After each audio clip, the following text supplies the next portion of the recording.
বিসমিল্লাহির রহমানির রহিম। আসসালামু আলাইকুম। তো আজকে আমি আরও একটা রেসিপি নিয়ে আসছি, সেটা হচ্ছে চিলি ফিশ। তো চিলি ফিশের জন্য আমি এখানে মাছ ছোটো ছোটো পিস করে কেটে রেখে দিয়েছি। এখন আমি এটাকে ফ্রাই করব।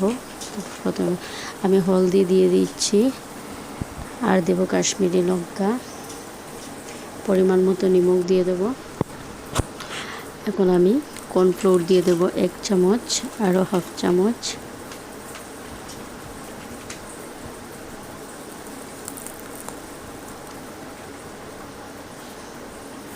আমি এটাকে ভালোভাবে মাখিয়ে নেব।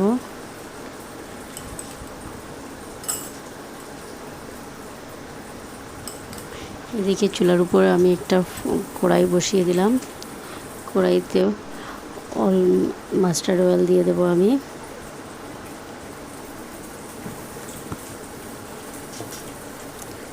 দিয়ে আমার তেলটা এখন গরম হয়ে গেছে, আমি মাছটা ছেড়ে দেব।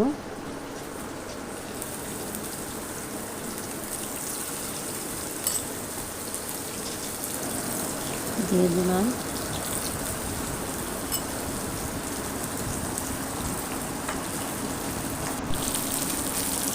দিয়ে এদিকে আমি এইসব চিলি চিকেনের জন্য যা যা লাগে সেটা রেডি করে নিলাম। এখানে আমি পেঁয়াজ, শিমলা মরিচ আর টমেটো কেটে রেখেছি। পেঁয়াজ, তেজপাতা, শিমলা মির্চ, আদা রসুন বাটা, টমেটো, আদা রসুন বাটা আর জিরে। তো এখন আমি ফ্রাই প্যান বসিয়ে দিয়েছি। একটা ফ্রাই প্যান বসিয়ে দিলাম চুলার উপরে। তো ফ্রাই প্যান আমার গরম হয়ে গেছে প্রায়। আমি তেলটা দিয়ে দেবো। দিয়ে আমি এর মধ্যে দিয়ে দেব জিরা, দিয়ে একটু জিরা দিয়ে দেব। তারপরে তেজপাতা দুটো দিয়ে দেবো, দুটো তেজপাতা দিয়ে দেব। একটু নাড়াচাড়া করে তারপরে আমি পেঁয়াজটা দিয়ে দেব।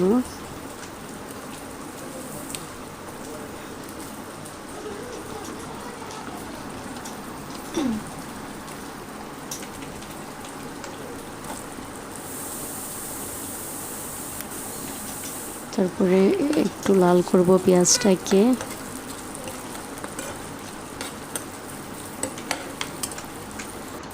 লাল করে আমি শিমলা মরিচটা দিয়ে দেব।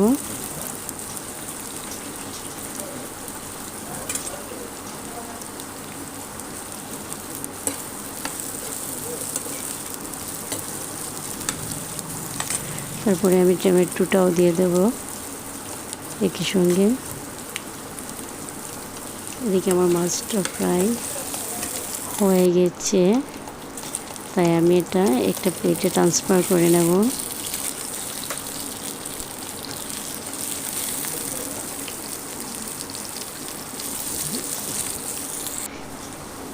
এদিকে আমার শিমলা মরিচটা একটু বয়েল হয়েছে আর কি, একটু।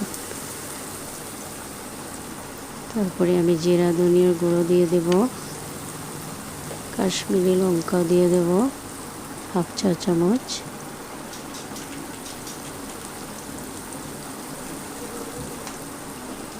হলদির পরিমাণটা একটু কম দেব।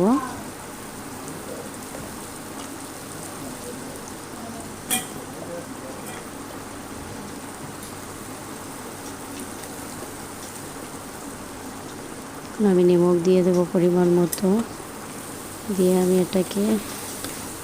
এটার মধ্যে আদা রসুন বাটাটা দিয়ে দেব।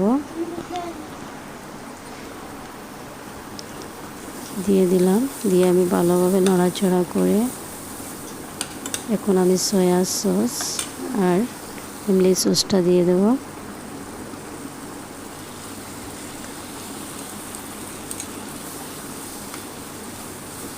দিয়ে দিলাম।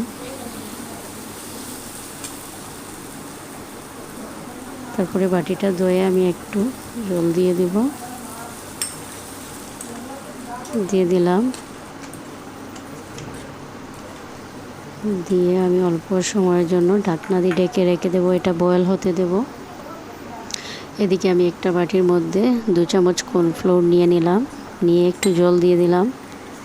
দিয়ে এটাকে ভালোভাবে নাড়াচাড়া করে ভালোভাবে নাড়াচাড়া করে এটার মধ্যে এই গ্রেভিটার মধ্যে দিয়ে দেব। প্রথমে আমি মাছটা ছেড়ে দিলাম,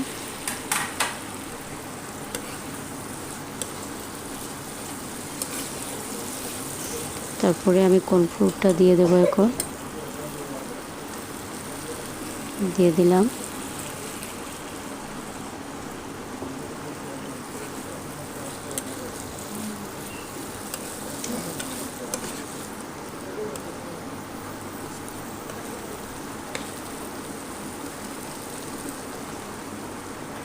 তারপরে একটু সময়ের জন্য আমি ঢাকিয়ে দিয়ে দেব, আবার একটু বয়েল হতে দেব। এখন আমি একটু জল দিয়ে দেব। প্লিজ আমার ভিডিওটা বেশি করে দেখবেন, সাবস্ক্রাইব করবেন, লাইক করবেন, শেয়ার করবেন, বেল আইকনটা দাবিয়ে দেবেন। এখন আমার এটা আমি আরও 3-4 মিনিট হয়ে গেছে। এখন এটা আমার দেখুন হয়ে গেছে প্রায়। আমার রেসিপিটা ভালো লাগলে আপনারা সাবস্ক্রাইব করবেন, শেয়ার করবেন, লাইক করবেন, আর ঘরে একদিন বানিয়ে খেয়ে দেখবেন, ভালো লাগে খেতে।